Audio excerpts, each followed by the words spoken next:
This program is copyrighted. All rights are reserved. Reproduction in whole or in part, without the express prior written consent of the owner, is prohibited.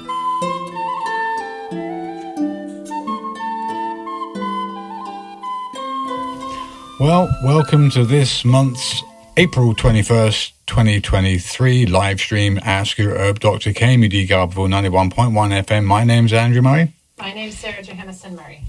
You're listening to Ask Your Herb Doctor on KMUD Garberville 91.1 FM and on the web at www.kmud.org. We're also live streaming this program to our Western Botanical Medicine YouTube channel, so you can listen live right now on our channel by searching Western Botanical Medicine in the search bar on YouTube and clicking on the live stream. So tonight's radio show is a part 4 continuation of the endocrine hormone system that we started in January, and the herbal and alternative medicines that can modulate parathyroid hormone. So parathyroid hormone being the organ responsible for calcium metabolism, amongst other things, and for bone health. So the show is going to be about parathyroid, bone health, and herbs that interact with that, and the rationale behind the destructive effects of estrogen, which is not what they want to tell you, and it's completely repeated everywhere you look in the literature that estrogen is really helpful for bones, but it's everything unlike what Dr. Pete had always said in the 13 or so years that we did radio shows with him about the destructive effects of estrogen on bone. Anyway, so my name's Andrew Murray. My name's Sarah Johannesson Murray. We're both licensed medical herbalists who consult with clients with a wide range of conditions. Our website is westernbotanicalmedicine.com. Okay, you can visit our site to see a list of our organic medicinal herb tinctures, and our contact details are there also. Alternatively, we can be reached on our toll-free number 1-888-WBM-HERB. Our Western Botanical Medicine Twitter account's handle is @WBM-HERB, and our YouTube channel is Western Botanical Medicine. Links to both our Twitter and YouTube channel are also on our website at westernbotanicalmedicine.com. I wanted to start actually by clearing up a few things that I'd written that were going to be part of the January start of the 2023 year. And I just want to quickly get those going before we get back into endocrinology. And I want to say this just because time is ticking by, folks. And for those of you out there who think that artificial intelligence is a great thing, it's going to be the savior of humanity, think twice, because the bias in communication is becoming quite apparent. So the rise of digital superintelligence and what this means for the already corrupt military-industrial complex with bias, especially in medicine. So consider this then, that ChatGPT's OpenAI generative pre-trained transformer is now the most ubiquitous AI chat system in the world. Developing anything, software or not, requires compromise and making choices and political choices about who a system will work for and whose values it will represent. It's something to be very concerned with as we rush headlong into a largely unregulated and monopolistic industry with wokeness at its socialist core, hiding its tyrannical intentions of global enslavement. And you will owe nothing and love it, the ideology peddled by Klaus Schwab and world leaders affiliated with the WEF. In 2022, with Dr. P in our May show, Transhumanism, the legal proceedings against governments by Rainer Fulmick, who was basically spearheading this legal campaign against the World Economic Forum, the World Health Organization, the CDC, and the NIH during the whole COVID farce, saying that essentially the globalists and Klaus Schwab were working against the peoples of the world. And it's not, to put it too lightly, to say that the whole concept of transhumanism, which is the premise that biological evolution will be overtaken by genetic, wearable, and implantable or injectable technologies that artificially expedite the evolutionary process called the Great Reset. So we're not satisfied with the evolution, if we want to believe in evolution as a mechanistic construct outside of the divine creator's hand in it all, which is totally what I understand the world we live in to be a result of. But the transhumanists seek to usurp that ideology or belief that we would have, that there is a divine creator, and transplant and transcend that with the notion that they, in their Tower of Babel in our modern 21st century, can expedite our movement into outer space and our wearables and implantables that will make us more intelligent and interface with the systems of this world, and AI is right there with it. So if you think that you are going to outsmart AI, think again, because as it became apparent to me during the beginning of the 21st century, or the end of the 20th century, when people like Kasparov, the chess grandmaster, was thrashed by a pretty simple, by then standards, program, and then the Go champion was also dethroned, and any other champion of any other game that was held as their highest pinnacle of their knowledge of that game was thoroughly usurped by AI, 1,000 to 1 or 1,000 to 0.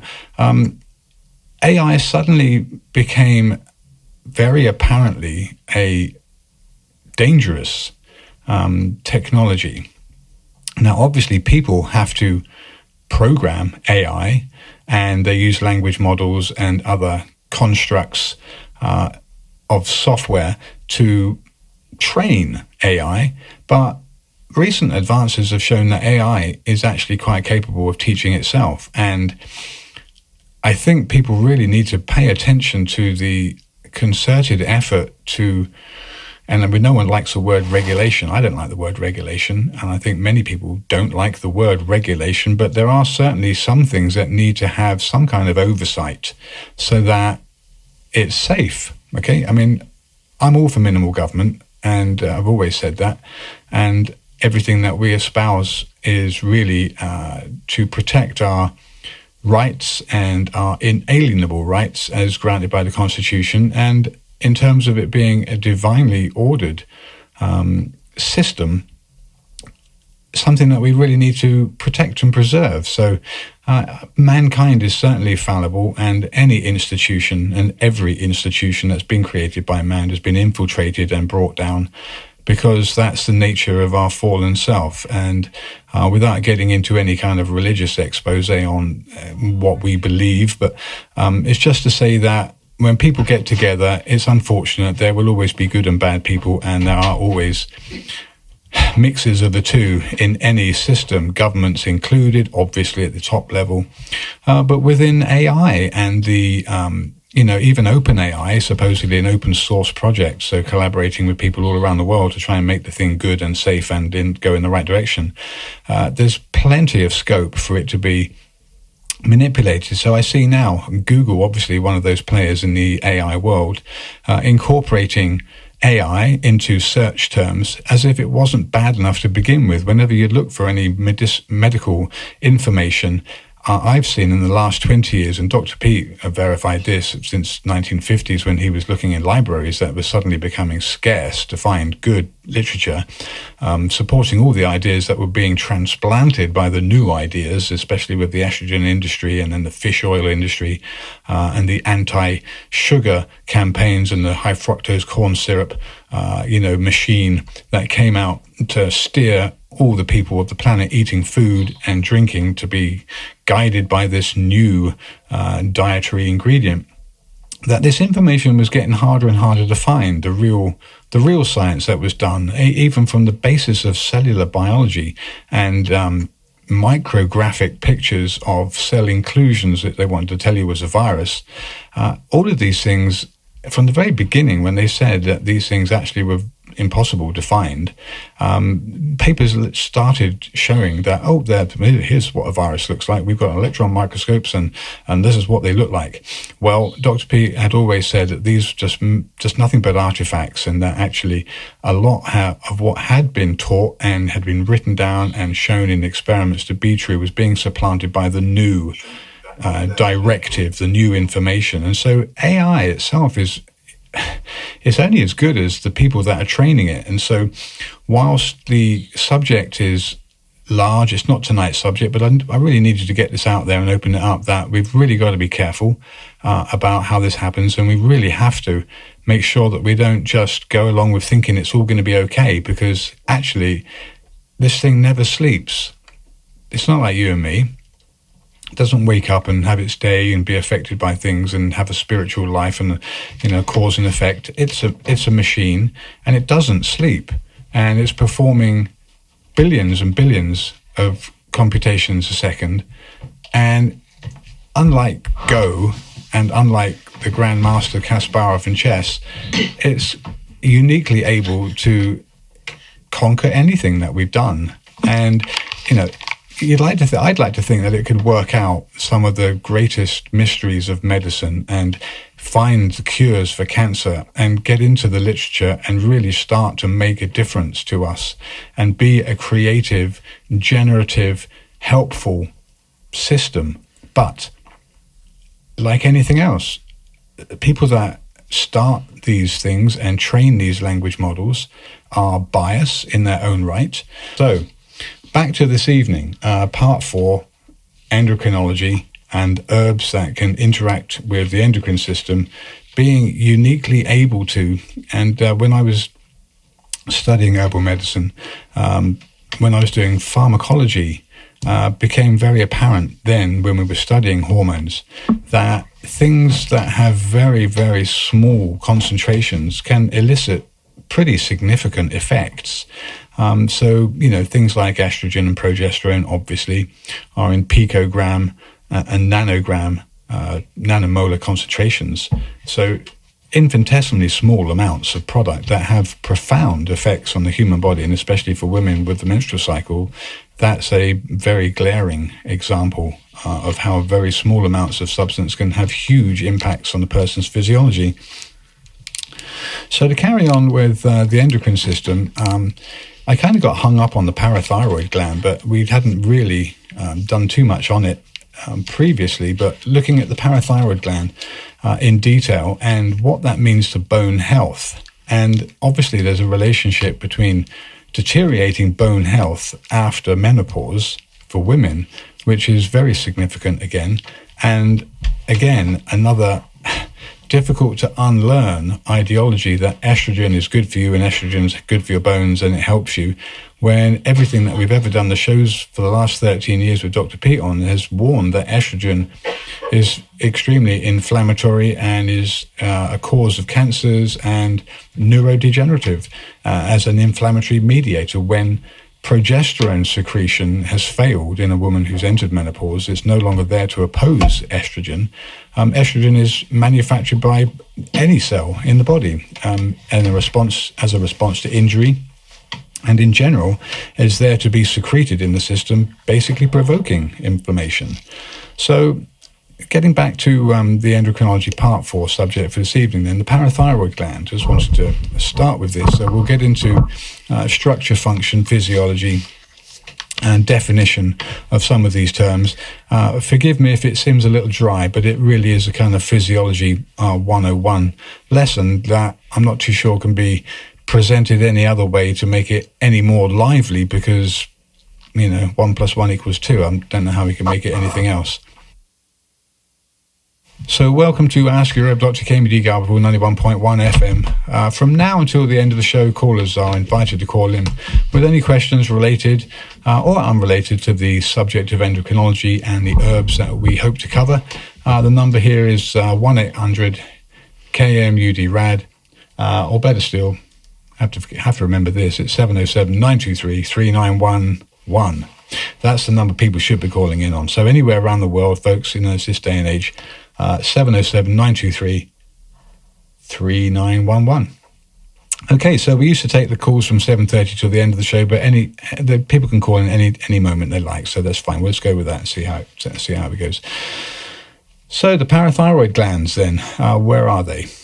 Okay, so these tiny little round structures are usually found embedded in the posterior surface of the thyroid gland. So if the thyroid gland overlays your trachea, basically if you find your Adam's apple there in your throat, that bony protrusion that sticks out of cartilage, the thyroid gland overlays the superior portion of that, so slightly further up towards your neck, and the back side of the thyroid gland is where these usually four separate glands are found. So they're actually very small glands. So most people have four parathyroid glands, but occasionally there are more.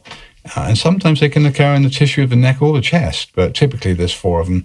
And the primary functional cells of the parathyroid glands are called chief cells. So these epithelial cells produce and secrete the parathyroid hormone. Now, I just want to interject here that when people hear parathyroid hormone, they think, oh, we're talking about the thyroid hormone again. But I want to let you know that the parathyroid glands are not linked to the thyroid hormone coming from the thyroid gland in any way, shape, or form in its physiology or its function. The only reason why they're called the parathyroid gland is because they're on it or right next to it. So they actually are involved in calcium and bone metabolism, bone health, and don't really have much to do with the thyroid gland. Just that it's next to it. So when you hear parathyroid, we're not talking about thyroid hormone. We're talking about parathyroid hormone, which is very, very different. Just because it's next to the thyroid gland, it's called parathyroid hormone, but it is not thyroid hormone. Okay, the major hormone involved in the regulation of blood calcium levels then is parathyroid hormone. And the gland also contains oxyphil cells, but their function is not clear. Now, the parathyroid glands, they produce and secrete parathyroid hormone, which is a peptide hormone in response to low blood calcium levels. So where do we go from there? So parathyroid hormone secretion causes the release of calcium from the bones by stimulating osteoclasts, which secrete enzymes that degrade bone and release calcium into the interstitial fluid. Parathyroid hormone also inhibits osteoblasts, the cells involved in bone deposition, thereby sparing blood calcium. Parathyroid hormone itself causes increased reabsorption of calcium and magnesium in the kidney tubules from the urine filtrate. And in addition, parathyroid hormone initiates the production of the steroid hormone calcitriol, also known as 1,25-dihydroxyvitamin D, which is the active form of vitamin D3 in the kidneys. So calcitriol then stimulates increased absorption of dietary calcium by the intestines. A negative feedback loop regulates the levels of parathyroid hormone, with rising blood calcium levels inhibiting further release of parathyroid hormone.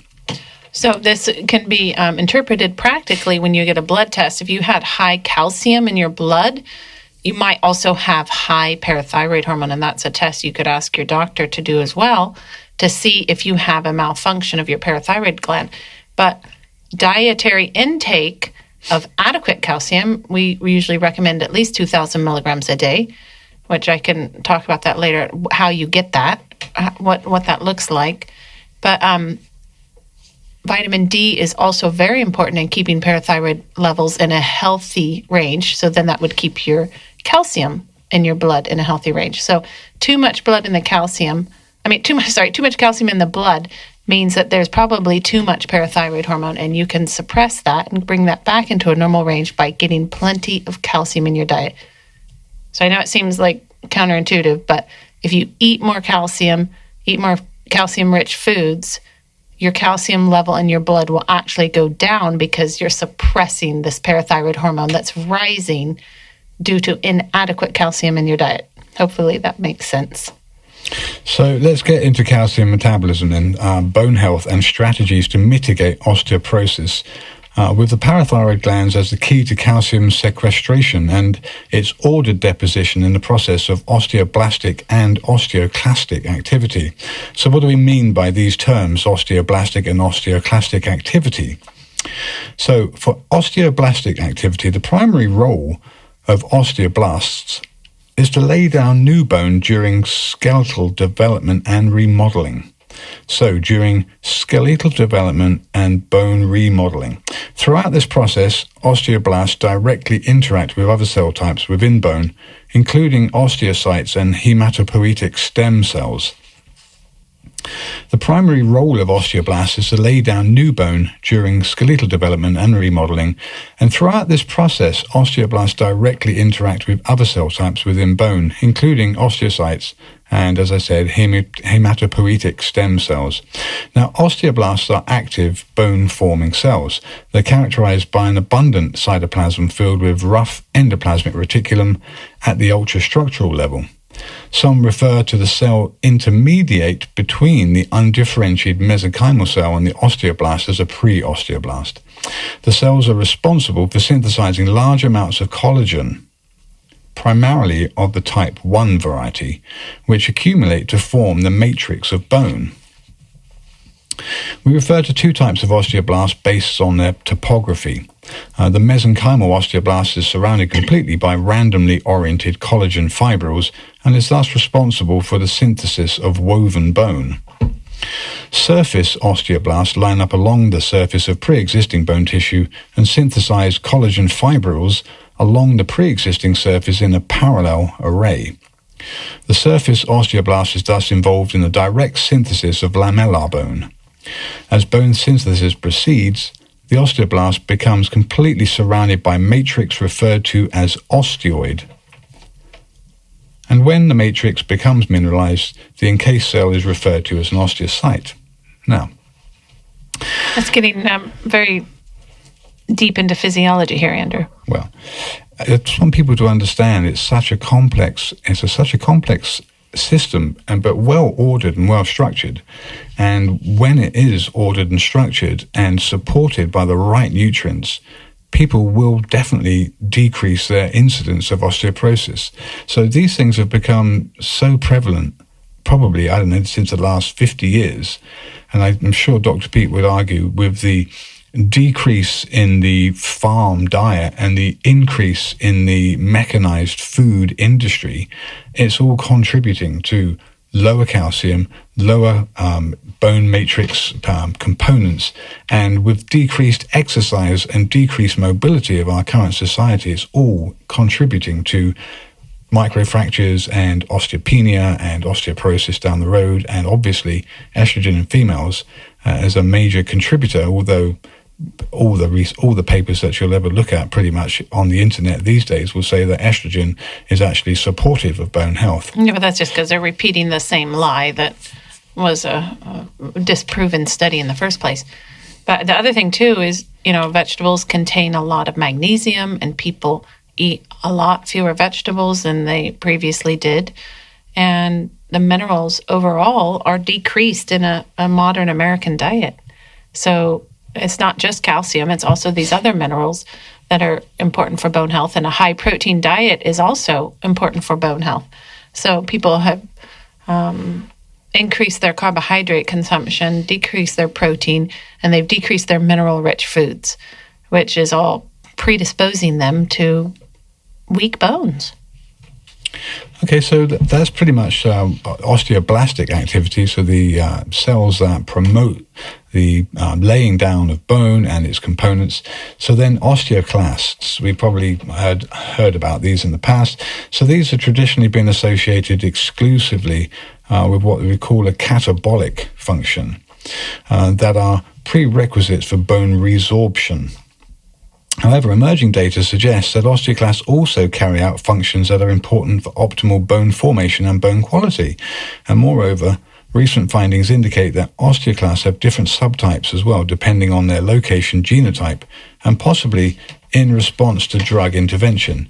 We'll get into this a little bit later, but lots and lots of drugs interfere with these. And so this is also part and parcel why the pharmaceutical industry is responsible for a lot of osteoporosis that's happening, and basically saying and covering up this data, but we can totally support it in terms of the drug's known interactions and predisposing people to osteoporosis. So osteoclasts are multinucleated bone resorbing cells that are unique in their ability to degrade mineralized matrices such as bone and calcified cartilage. It's not just bone. So the calcified cartilage that will form and be part of connective tissue is also remodeled by the same cells. So osteoclasts have for a long time been considered as bone resorbing machines, yet some years ago it was demonstrated that not all osteoclasts are the same, and that careful elucidation of the osteoclast subtype demonstrated that they were different. And this will help us as time goes on to understand the complexity of this system, which is extremely interrelated. Hypogonadal osteoporosis, this is osteoporosis caused by decreasing gonadal function, usually caused by a decrease or loss of sex steroid production, which results in accelerated osteoclastogenesis and bone resorption that cannot be completely countered by an increase in bone formation. This results in low bone mass, in deterioration of the microarchitecture of the skeleton, and often in fractures. So osteoporotic fractures are associated with increased morbidity and mortality and give rise to a significant morbidity in people suffering from it. Osteoclastogenesis, then the process by which the osteoclasts do their thing, is a complex process requiring both correct extracellular stimuli and the correct cellular molecules to interact correctly. These osteoclasts are highly specialized for both dissolution of the inorganic matrix and degradation of the organic matrix of the bones. So bones are made up of many different substances, and we'll cover that in a little bit. So these highly polarized cells are characterized by a unique set of membrane-bound molecules that ensure an efficient resorption of bone and other mineralized tissues. This complex machinery may be affected by a range of important parameters in physiology and pathology, and importantly, in drug-induced situations. Now, distinct acid transport mechanisms are present in different subsets of osteoclasts, allowing for differentiation of osteoclasts to perform on different bones, that is, the long bones versus the flat bones. So it's long been discussed whether chondroclasts are a real cell type or whether they are simply osteoclasts that reside on cartilage instead of bone. So another distinction there is being made. Chondroclasts are mainly important in endochondral bone development, and in addition there is some evidence that chondroclasts may also play a role in both rheumatoid arthritis and osteoarthritis. The term chondroclasts derives from the localization of these cells on calcified cartilage as seen in the expanding growth plates during endochondral ossification. So, bone remodeling does not occur with the same frequency in cortical and trabecular bone. Every year, 25% of the trabecular bone matrix, but only 4% of the cortical matrix is remodeled. So it's not all done at the same rate in the same place. So first, let's look at the actual composition of bone and what confers strength to bones. And you're listening to Ask Your Herb, Dr. KMBD Garberville, 91.1 FM.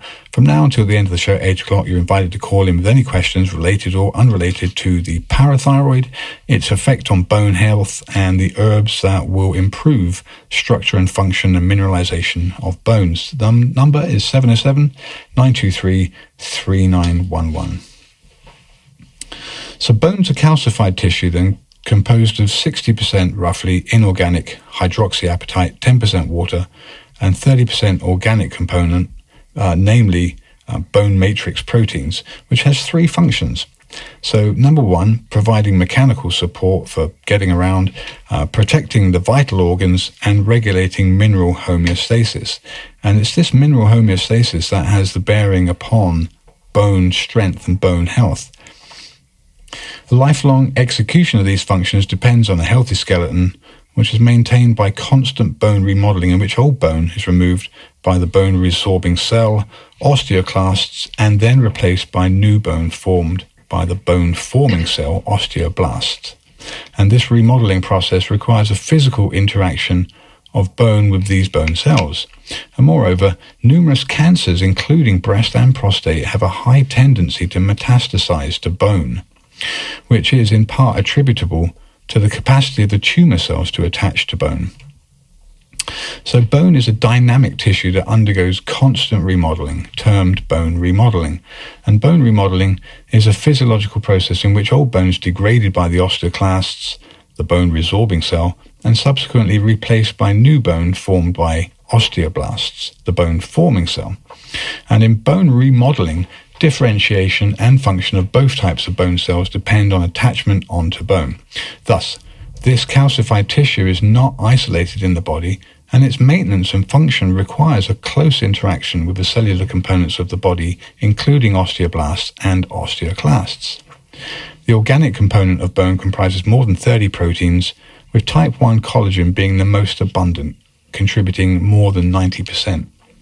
So a lot of times people think of bones as just minerals, but it's not Or just calcium. minerals. Or just calcium. So bones are full of lots of different minerals, and they're full of a lot of protein. So when they do these bone density scans, they're not actually looking at how strong your bones are with relation to protein. They're only looking at the mineral density, and that's a real big failure on their diagnostic techniques at this stage in medical advancement. Okay, So bone mineral density does not say everything about the health of your bone. Right. Okay, we have a caller. So caller, let's take this caller. Caller, you're on the air. Where are you from, and what's your question? Hi, I'm calling from Mexico, and can I ask 2 questions? Sure, go ahead.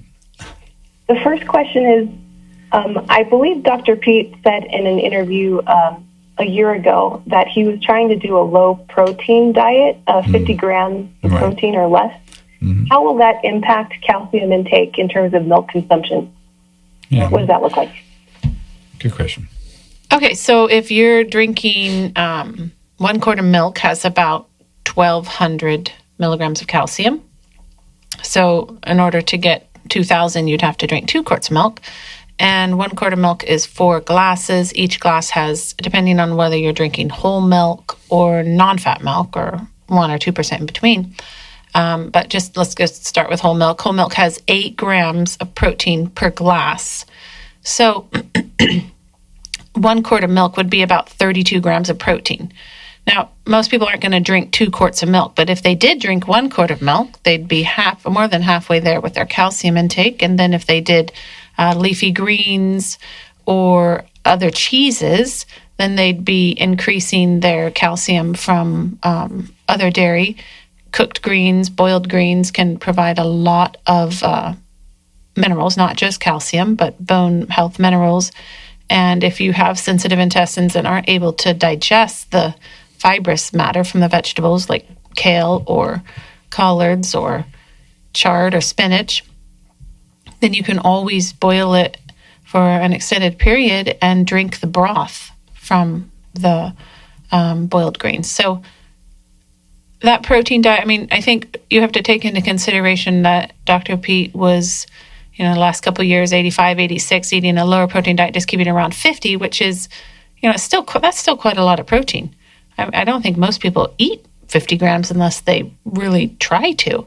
75 is harder to get. It depends upon your activity level, whether you're working out, how old you are.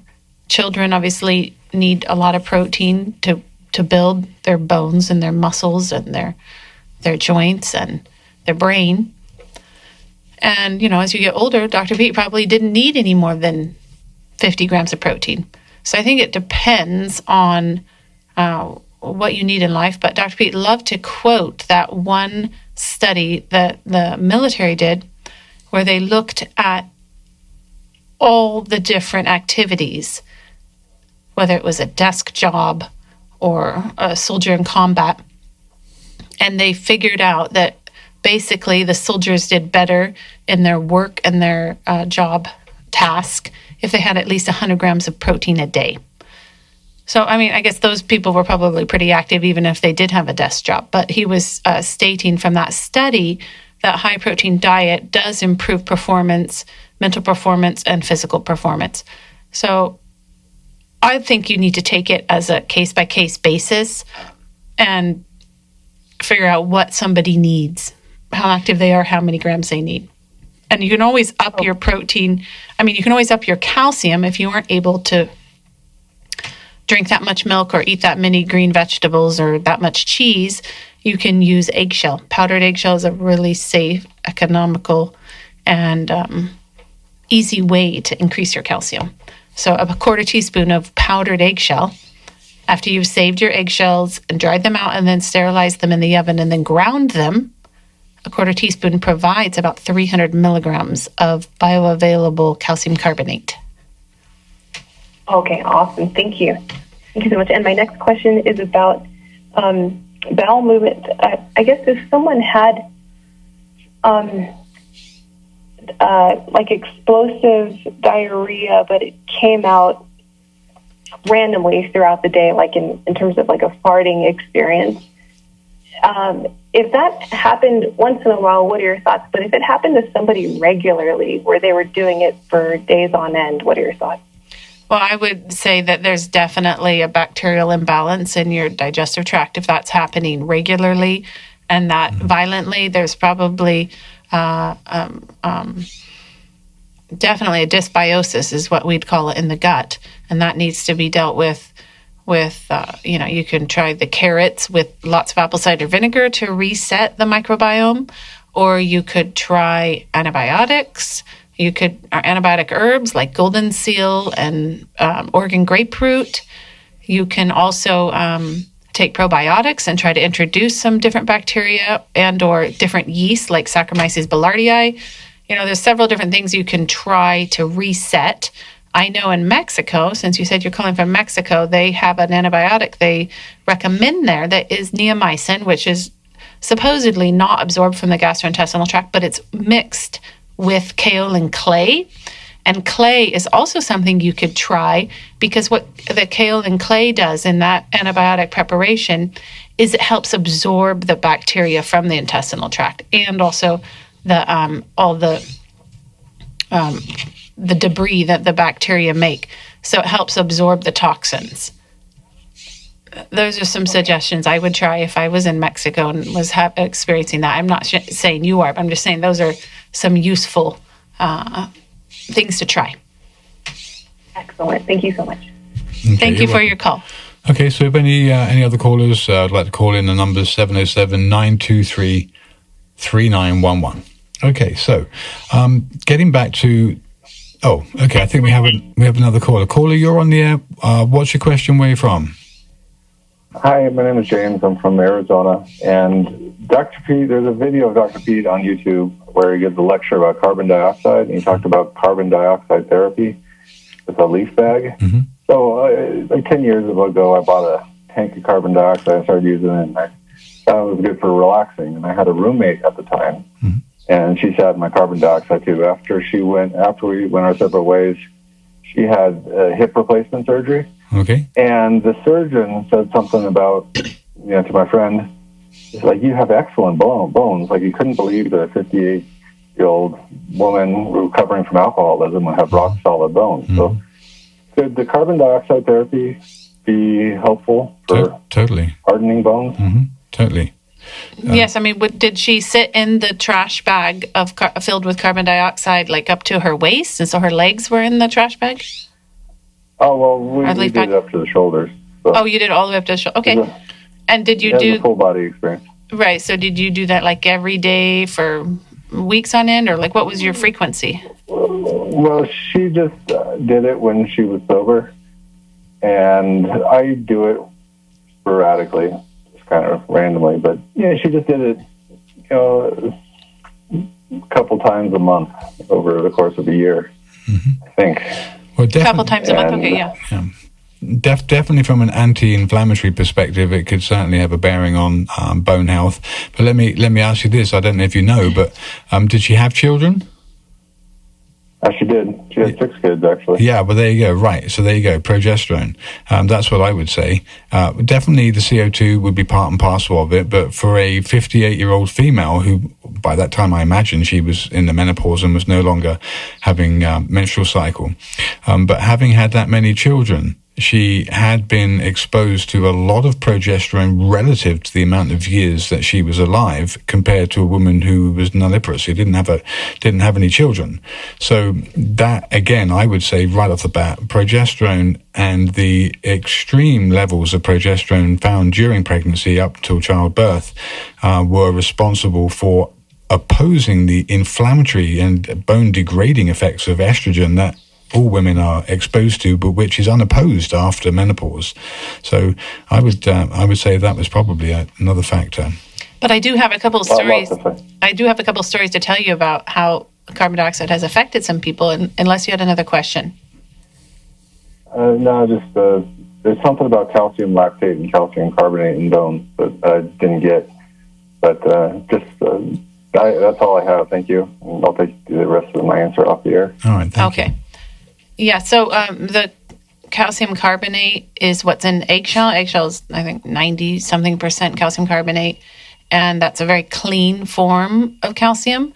If you have calcium that comes from animal bones, it's not recommended, because mammals, we store our waste products. If you've ever been exposed to mercury, arsenic, lead, cadmium, and radioactive isotopes, they will be stored. Strontium gets stored in the bone. They're going to be stored in your bone. So it's not a good idea to take bone supplements. And also in the garden, we do not recommend using bone meal in the garden because of that. Yeah. Anyhow, oyster shell is a great garden calcium supplement. It's also over 90% calcium carbonate, and it's also very clean. It does not take up a lot of those other trace minerals. But I just want to say something about that bone building effect of carbon dioxide. So we did have a client who broke his ankle and fractured lots of bones in his heel, and he used that carbon dioxide up to his waist daily to try to heal. And the surgeons were happy with the progress, and they said it was healing very quickly. So I really do think that works. And Dr. Pete told a story of carrying his tank of carbon dioxide up his steps into his house, and he said he fell, and the heavy tank of carbon dioxide fell on his hand. And he said he knew he was going to have a lot of bruising, and it was going to be very, very painful and swelling. But he immediately went in and put his whole arm, I think he went up to his shoulder, in the bag of carbon dioxide. I mean, some people might have heard this story as well.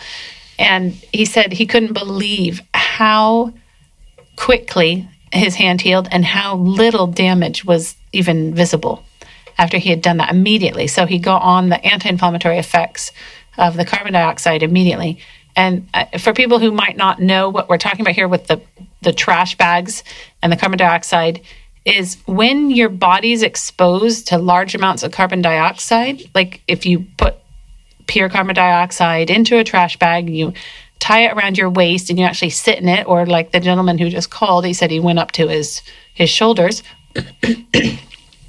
Your body uses the oxygen that's in your system so much more efficiently, because that carbon dioxide is actually, it's like a catalyst. It's like pushing oxygen into your cells.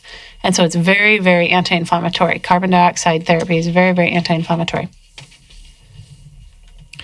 Okay, got it. All right, so the number's 707-923-3911 from now until the top of the hour. Okay, so funnily enough, and it's not at all planned or not rigged, or these callers just call in off the bat asking these random questions. But the next topic that I was going to go on to mention was talking about calcified tissue and the components of this bone. By weight, the inorganic constituents account for about 60% of the tissue, while the organic component makes up approximately 30%. And the common impurity in bone is carbonate in place of the phosphate groups. Other known substitutions include potassium, magnesium, strontium, because it's so prevalent in the environment, and sodium in place of the calcium ions, and chloride and fluoride in place of the hydroxyl groups. So again, fluoride will actively displace these hydroxyl groups. So another good reason, folks, not to use fluoride Basically, all the toothpastes that are fluoride enriched to help your teeth be strong and healthy. Think about that again as another non-science that, for many other reasons, fluoride being used to depress energy and aggression for the sake of aggression, but that's called being alive. So fluoride, again, another subject of dispute as to its toxicity, its undisputed toxicity, and why is it put in toothpastes? Because fluoride is definitely one of those things that strongly displaces the hydroxyl groups in the bone in the first place. So another impurity. So these impurities themselves then are believed to decrease the crystallinity of the bone mineral and thus may change certain mineral properties such as solubility, which is important for mineral homeostasis and bone adaptation. So the actions, as we've covered them, then the osteoclasts and the osteoblasts in bone remodeling depend on their physical interaction with bone matrix. And the constant bone remodeling is important in three ways. One, bone remodeling is needed to repair fatigue damage, and bone, like other structural materials, is subject to fatigue. After a number of loading cycles, tiny cracks may form, and bone remodeling functions to replace bone containing cracks and prevent structural failure. So it's a constant process of laying down and resorbing, laying down and resorbing. Bone is alive. It's not some dead, calcified structure that's supporting us. No, at all. It's completely alive and interacting physiologically with us and with our muscles and with the work that we do or the weight that we bear or the exercise that we do. So all of it is very important for stimulating the bone to be stronger. Secondly, bone remodeling is required to adapt bone material properties to the mechanical demands that are placed on bones. As I mentioned, when we're exercising, when we're doing weight-bearing exercise, we're loading our muscles with extra weight outside our body weight, or even just using our body weight, doing pull-ups, doing push-ups, doing sit-ups. All of these things will strengthen your bones because they place a demand on the bone that is met with the response of increased bone remodeling, and any microfractures that occur are being resorbed and new bone being laid down in a kind of scaffolding, essentially, to strengthen the skeleton. And then finally, bone remodeling plays a critical role in regulating calcium homeostasis. So everyone, as we've mentioned before, don't just think of calcium being in the bone. It's one of those things, but, and it's not just calcium that's going to help your bones get strong, but it's definitely needed along with vitamin D and magnesium and many other things that we're going to get to. So bone is a major reservoir for calcium. So when serum calcium becomes low and there's no intake of calcium, calcium needs to be released from the bone by osteoclasts to meet the demand. And that's done through parathyroid hormone. Right. In many pathologic conditions, osteoclast formation and or function are elevated, leading to excessive destruction of bones. So another important point to remember here. The most prevalent metabolic bone disease, postmenopausal osteoporosis, is caused in part by increased osteoclast activity due to the decline in progesterone levels resulting from a cessation of ovarian function in postmenopausal women. Estrogen, conversely, continues to poison the organism, leading to increased cancer rates and systemic inflammation. Furthermore, osteoclasts are also implicated in bone erosion in rheumatoid arthritis.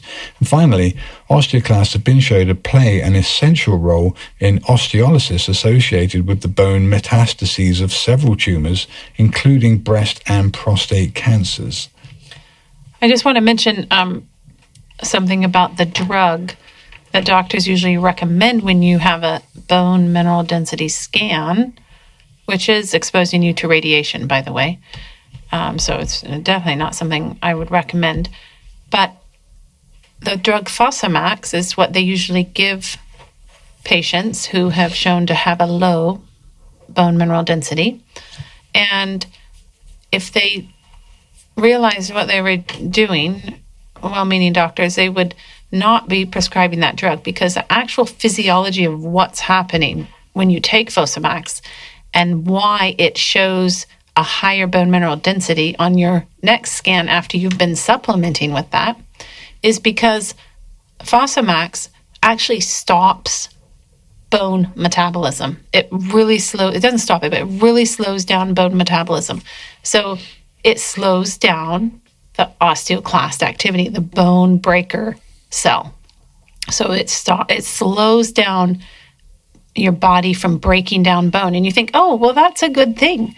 But it's not, because you don't want to slow the metabolism of your bone, because you're not just slowing down the cells that break down bone, you're also slowing down the osteoblasts, which are the bones that build, the cells that build your bone. And repair the fractures. And repair the fractures. So, because these are constantly occurring. Exercise, keeping active, keeping your thyroid working so your body's temperature is adequate at 98.6 and your bones are warm, this all helps to increase bone metabolism. And that means you'll continue to build bone and also break down bone. But if you take a drug that's going to slow bone metabolism, you might look a little better on your bone mineral density scan the next time you have a scan, but you're actually harming your bone metabolism and the health of your bone in the long term. And you're also increasing your risk of cancer. They've now come out with studies showing that people who have been taking Fosamax for years have an increased bone cancer risk because you've slowed the metabolism of some cells that should not have happened. So it's they create the drug and then they design the test to look at your bones after you've taken this drug, and they say this is what it should look like, this is what it does look like. After you take the drug, it changes it. It's like the cholesterol scam. They design the drug and the test, and it's all for big pharma's profits. Okay, so I know we're getting close to the top of the hour and we haven't even covered any herbs yet, folks, so forgive me for that, but we will definitely carry this on in the May show. But there's so much more to this subject than we've time to expand on, but be sure bone is not merely an inert material, but rather an extremely complex physiological tissue with many and varied interactions biochemically, electrically, and physically stimulated into growth and differentiation, constantly repairing microfractures and being a store of minerals and substances to be reused and recycled. So how do we support a strong, healthy skeleton which supports us?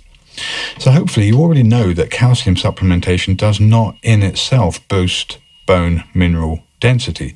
Recent research confirms that a combination of herbs, some used in traditional Chinese medicine, does boost bone mineral density and treat people with osteoporosis. So women in their postmenopausal years especially are vulnerable due to the lack of progesterone normally supplied as a consequence of ovarian function opposing the destructive inflammatory effects of estrogen within the same monthly cycle during the menses. It can also occur in younger people under certain conditions, notably those relating to a reduction of weight-bearing exercise and or dietary deficiencies, which seem to be the norm. Continuous utilization of selective serotonin receptor inhibitors are also responsible. Glucocorticoids are responsible. Androgen deprivation therapy is responsible for weakened bones. Proton pump inhibitors, thiazolidinedione, calcineurin inhibitors, heparin, and various chemotherapies such as methotrexate will all cause osteoporosis. So these drugs all have side effects, so people should definitely, be cautious for sure. Always go into something and do your own research. Unfortunately, like I said, the research that supports a lot of what is and not what is now is getting harder and harder to find. And like I said at the beginning of the show, it's unfortunate, but I do believe that the AI, which is not just an existential threat to humanity, will also be rapidly changing the dialogue when people do their searching. So I wanted to very quickly mention, and we'll cover it in more detail next month, because that's what the show's all about, is the Ask the Herb Doctor show, not the physiology show, but forgive me for that. I wanted to mention a very bioavailable phytoestrogen-rich traditional Chinese medicine containing extracts from 6 herbs, of which are epimedium grandiflorum, dipsacus root, which I'd love to do a show on, which is the teasel. It's a very common plant in Europe. People know all about teasel from teasing out the wool. It's extremely good for bone health, and there's got tons of data supporting it now for calcium metabolism and increasing bone density. And it does grow around here, It does grow around here, Wild. especially in Leightonville. I've seen tons of it in Leightonville when you're driving through Leightonville on 101. Salvia militarizia, Dan Shen, another very important herb for bone herb. And then Rhumalia root. So all of these things have osteoporotic bone strengthening activities. Let me go through the science next month. Equisetum arvensi, the European horsetail, especially as an alchemical preparation containing the water-soluble salts and silica produced by refluxing the calcined ashes after the removal of the ethereal spirit after fermentation, that is the ethanol and essential oil. This spagyric method of preparing equisetum is unparalleled in its efficacy to replenish bone mineral constituents in the most readily available form. So this and many others, including Cascara, believe it or not, Emodin has a very important role in bone health. We'll go through astragalus, and like I said, the ginseng, sophra, rhodiola, and more. even there's, if you drink nettle herb tea or most dried herb teas, they're very, very rich in minerals. If you soak them overnight, you make, put several tablespoons in a couple cups, and you soak it overnight, the minerals will be released from most green dried herbs. Okay, you've been listening to Ask Your Herb Doctor, KMED 91.1 FM. Tonight's show was a discussion of the endocrine system, part 4, with reference to parathyroid hormone, and hopefully next month we'll cover in part 5 the herbs, and then continue our discourse on the endocrine system. My name's Andrew Murray. My name's Sarah Johannesson Murray. We're both licensed medical herbalists who consult with clients with a wide range of conditions. Our website is westernbotanicalmedicine.com. You can visit our site to see a list of our organic herb tinctures, and our contact details are there. Alternatively, we can be reached on our toll-free number 1-888-WBM-HERB, and our Twitter account handle is @WBM-HERB, and we'll be posting any future shows and past shows. I've just been incredibly slow on doing this. I'm sorry, there's so much going on. But we'll hopefully get more and more of the shows, especially those we did during COVID, to show how much of an incredible screw job it was.